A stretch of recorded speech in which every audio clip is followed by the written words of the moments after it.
Howdy gang, Michelle here, and today I am bringing you one of our patterns for June, and I apologize in advance.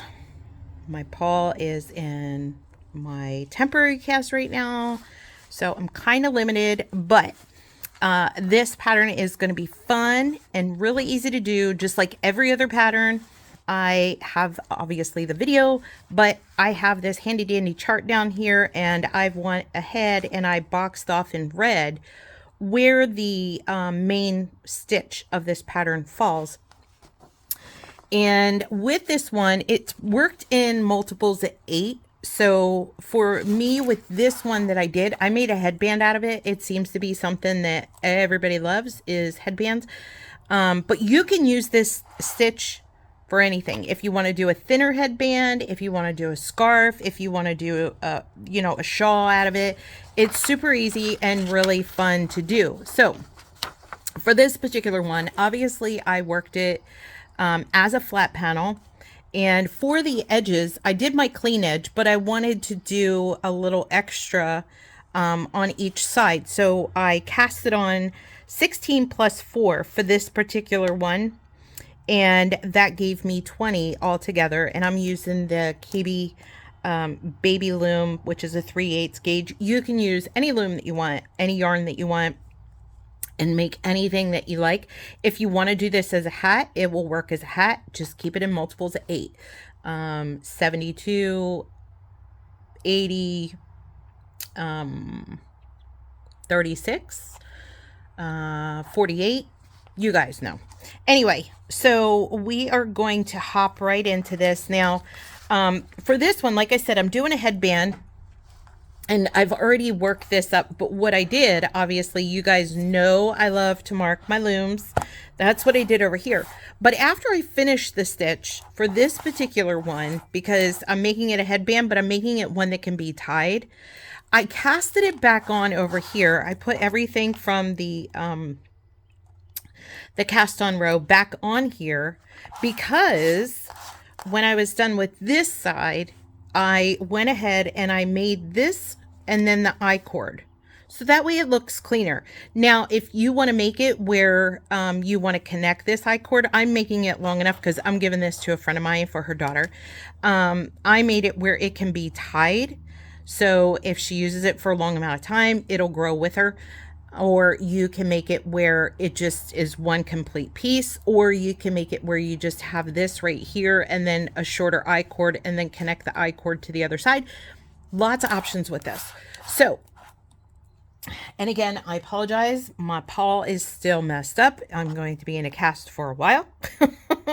And I really can't loom.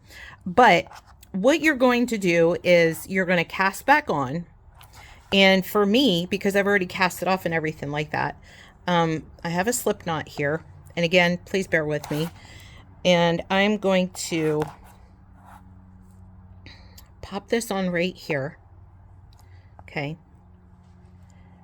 There we go. Tighten that up. I can barely work with this hand at all. All right. So what I'm going to do is I'm going to hold that right there. And I'm going to attempt... Oh my God. I have no strength in this hand at all. Okay, this is no joke. And then you're going to leave yourself a long enough tail so that way you can tie it off with this piece over here also. And then you're just going to garter back and forth. And then as you get to this side over here, your last peg over here, what you're going to do is move this side over. So after you've knitted this one off, you're going to just lift it up, move it over here, and you're going to decrease on both sides. And you're going to keep doing that until you get to 3 pegs in the center. Then once you get to these 3 pegs in the center, you're simply going to do your I-cord, however length you want, and then cast off with your I-cord, knot it off, and then just weave in your ends into this part of it. And that's it if you want to do it like this. Now, if you want to do it as a scarf, or if you want to do it as a cowl, or if you want to do it as a hat, follow the bind offs and the cast offs the way you want. And that's it. And I've called this Lotus. Let me grab this over here. And the reason why is if you take a look at this, I don't know if you guys have ever seen lotus flowers and how they open up. They have a, like if you take a look right here, you can see this. And it kind of looks like a lotus, how it opens up like this. And it's a nice, big, beautiful flower. You can find those like lily pads and stuff like that. But that's really what it reminded me of with this stitch because of how it opens up so much. So that is how easy it is. And I can't wait to see what you guys make with this. Now for this one here, obviously, like I said, I did 20 pegs, 16 plus 4, 2 pegs on each end. And the yarn that I used on this is just Lion Brand Basic Stitch. It's nothing special. It's a 4-weight. And this color is called Tourmaline. And it's a beautiful color. It's pretty true to the color that you're seeing on here. And nice and soft, very nice to work with, very easy to work with.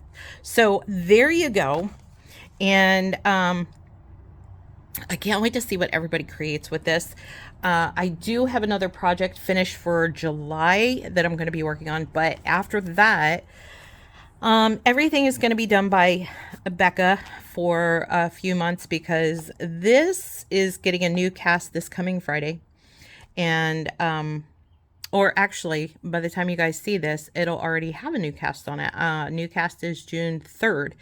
And that cast will stay on for 6 weeks. And then I have, after that 6 weeks, another follow-up. And then the doctor will determine if it's healing enough properly from the reconstruction to either go into a splint or go back into another cast.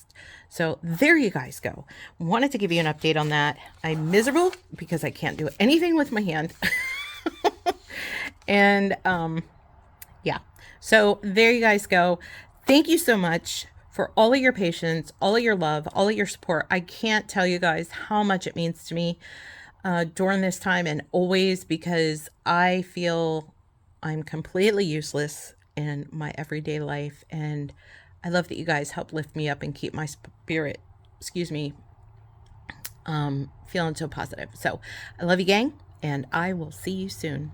Happy looming.